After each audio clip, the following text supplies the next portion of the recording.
ठीक ठीक मिल ही जाएगा वो। सभापति महोदय, ये बड़ा महत्वपूर्ण स्कीम है गवर्नमेंट ऑफ बिहार का और मुख्यमंत्री महोदय जी का कि SC ST के लिए, फिर बाद में EBC के लिए, फिर बाद में EWS के लिए, फिर बाद में महिलाओं के लिए इसको एक्सटेंड किया गया। इस स्कीम को है जिसमें 10 लाख रुपए का लोन दिया जाता है। अभी हुआ ये है कि पहले सेविंग बैंक अकाउंट हुआ करता था उन उद्यमियों का, तो 500 रुपये में खुलता था अकाउंट हुआ। अब हो गया है कि करंट अकाउंट मस्ट हो गया उसके लिए, और उसमें 10,000 रुपया देना जरूरी होता है।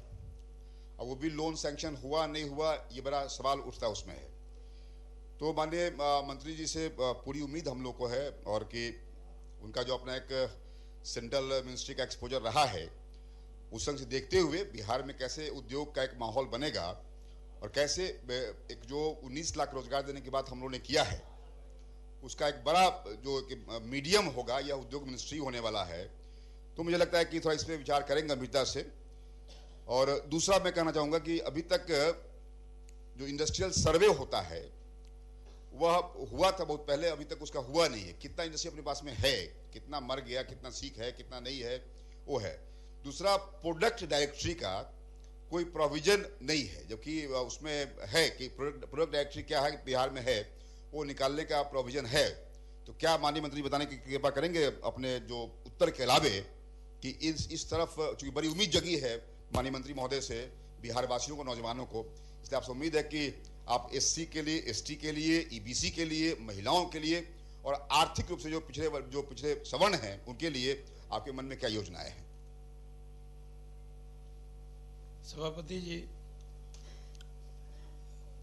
माननीय सदस्य डॉक्टर संजय पासवान जी का जो प्रश्न है वो सही है कि उद्योग विभाग द्वारा बिहार के में स्थापित MSME इकाई के लिए सर्वे 2018 में कराया गया था, जिसका हमने जवाब दिया है। विभाग इसके प्रति सतत प्रयत्नशील है, उदासीनता को कोई प्रश्न नहीं है। लेकिन ये सही है कि MSME और लार्ज इकाइयों में क्षेत्रवार MSME और लार्ज इकाई की जो प्रतिवेदन उपलब्ध है, लेकिन इसी में इसका जो आंकड़ा जिसके बारे में उन्होंने प्रश्न किया था, इसमें 21,691 जो इकाइयां हैं वो कार्यरत हैं और बंद इकाई की जो संख्या है वो 3,668 है। उक्त इकाई में जो कुल पूंजी निवेश है वो बड़ी तादाद में हो रहा है। लेकिन जो डायरेक्टरी के बारे में आपने सवाल पूछा वो सही है कि हमने पिछली डायरेक्टरी तो छापी थी, लेकिन 2020 तक जो कार्यरत और बंद इकाइयाँ हैं उसका विस्तृत सर्वेक्षण कराकर 2021 में सर्वेक्षण रिपोर्ट प्रकाशित कर दिया जाएगा और इसकी डायरेक्टरी भी हम जल्दी दे देंगे। और ये भी सही है कि बहुत सारी अपेक्षाएं अभी रोजगार के संबंध में पूरे बिहार के लोगों को है। पहले जो पैमाना था उस पैमाने को भी हम बदल रहे हैं। पहले लार्ज में जो 242 तक की संख्या है इंडस्ट्री की 5 करोड़ से ऊपर, मीडियम में 371, स्मॉल वो 2 करोड़ से 5 करोड़, स्मॉल में 10 लाख से 2 करोड़ 2279, और माइक्रो में जो 10 लाख तक है उसकी संख्या जो पूंजी निवेश जिसमें 25 लाख है 18,799। इसी में हम लोगों ने जो जिस योजना के बारे में उन्होंने कहा है कि अनुसूचित जाति जनजाति और उसमें सामान्य वर्ग को भी उसमें जोड़ा है, 5 लाख का लोन और 5 लाख का अनुदान, जिसमें अनुसूचित जाति जनजाति महिलाओं के लिए उसमें कोई इंटरेस्ट नहीं है। ये बिहार सरकार की बहुत ही महत्वपूर्ण योजना है और इसके बारे में बहुत अपेक्षा लोगों को है। और जो जितने भी एप्लीकेशन आए हैं उसका मैंने टाइम बाउंड किया है और क्यों नहीं स्वीकार कर रहे हैं इसका जवाब भी विदिन 1 वीक देना है। तो हमारे मंत्रालय में सभापति जी हम इन सब जो नौजवान इस तरह का एप्लीकेशन डालते हैं उनको ज़्यादा न दौड़ना पड़े। उन कई एप्लीकेशन ऐसे आते हैं जिसमें कुछ त्रुटि होती है, उसमें भी क्या सुधार किया जा सकता है। ऐसा नहीं है कि अगर थोड़ी सी त्रुटि है और उसको तुरंत अस्वीकार कर दिया जाए। इसको ध्यान में रखकर उनको मदद करने की भी कोशिश कर रहे हैं। जो लोग इसको जानते हैं, कई नौजवान बेरोजगार हैं और उनको लगता है कि एप्लीकेशन जो दिया उसमें जो जो नॉर्म्स हमने लिखे हैं वो फुलफिल अगर नहीं किया है, तब भी हम उसकी पूरी जांच करके उनकी मदद करें। ठीक, माननीय सदस्य सुमन जी पहले।